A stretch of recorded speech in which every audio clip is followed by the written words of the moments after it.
jogs her memory about how she remembers Grand Slam. She remembers it in tennis, but something similar is forming. Doesn't even bring up baseball. Okay, well, because I read this really great book. It's called Carrie Soto. I'm sure a lot of people out there have read it, and it was about her trying to get her career like slam. Yeah. So, relatable to golf.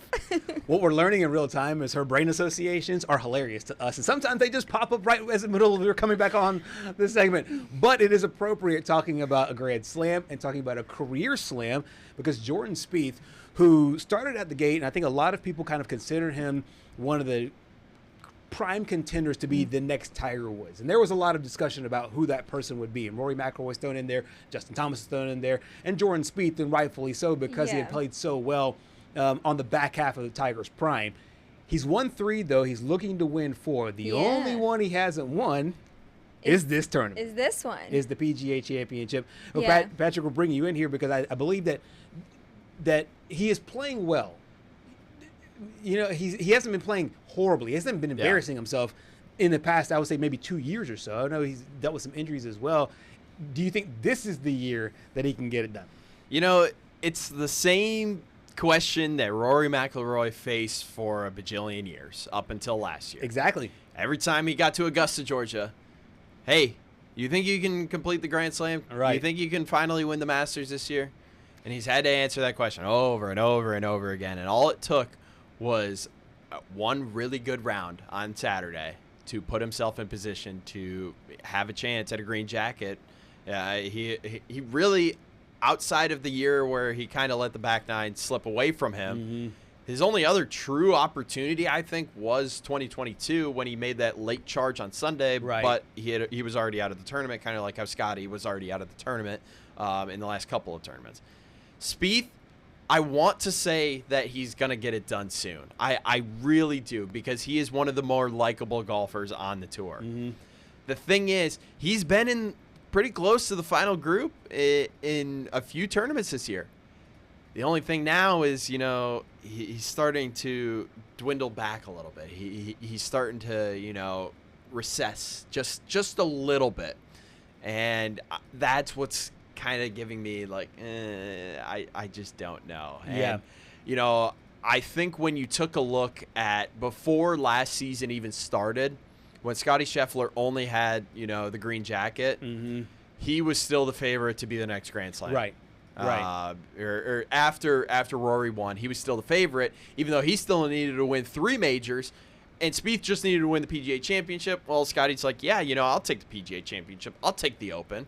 And now Scotty only needs the U.S. Open. The U.S. Open, yeah. Which I think it won't happen this year, but I do like him at Pebble next year. Next year at Pebble, yeah. Jordan, you've probably got 2 chances to be the next recipient of golf's Grand Slam. But 6 people overall? 6? Is it 6? I think it was 6. I think so. That had the career. I think Rory was the 6th. Yes. Yeah. So I really do want to root for him. I do want to see him win it. Right. I am actively rooting for him because he's easy to like. Yeah. It's just I don't know if this is going to be the year. And I think that the odds makers will agree with you, because the odds makers, as of right now, one book at least has him at 59-1, and I can read you some of the names that are ahead of him, and it's like, these people were not in Jordan Spieth's category not that long ago. We should honestly drive over to Biloxi and go put a down on it. Actually, 59-1. 59-1 is his number, which I found. I found it crazy. So $5 wins what? $200? I'd go put a $5 bet down. Oh, easily. On Jordan Spieth? Yeah. I might even go put a $10 bet down and then sit at the end and be like, if he wins, look how smart I look. Come on, people. And then you can buy Salt Tacos for $200. Oh, okay. Yeah, there are some guys that are in front of him that I'm thinking, that's weird. I would take those guys over Jordan Spieth. And obviously these odd makers, they know, how he plays on this course specifically, how he plays on these types of courses, and maybe that's factoring in. Yeah, I was going to say, when it comes to these 4 major tournaments, is there like a ranking for the hardest to win, or are they kind of all difficult in their own perspective? They're all difficult in their own perspective. Yeah. Obviously, Augusta's very, very long. The British Open we talked about earlier, you gotta fight the weather conditions, and just the fact that you're just in a completely different country, continent. Yeah. The U.S. Open, I find you It's talked the about hardest. I do honestly think it's the hardest to win. I think it's the hardest to win too, Okay. and I think they almost take pride in that. Yeah. And they almost make the golf. They almost go out of their own way to make the Yeah. golf course that hard. So there just is look a at Chambers single-digit Bay win. when, ironically, Jordan Spieth won. Mhm. You know, they made that golf course like they did some bad things to that golf course. I literally that think- was a tragedy. I literally think the people that run the U.S. Open, they don't want to see double digits as the winner.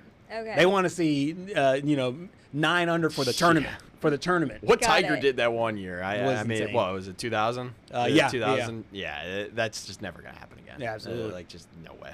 Yeah, Jordan Spieth, he as Patrick mentioned, he was asked about this over and over again about the career Grand Slam, and he talked about it ahead of Aronimik. It doesn't.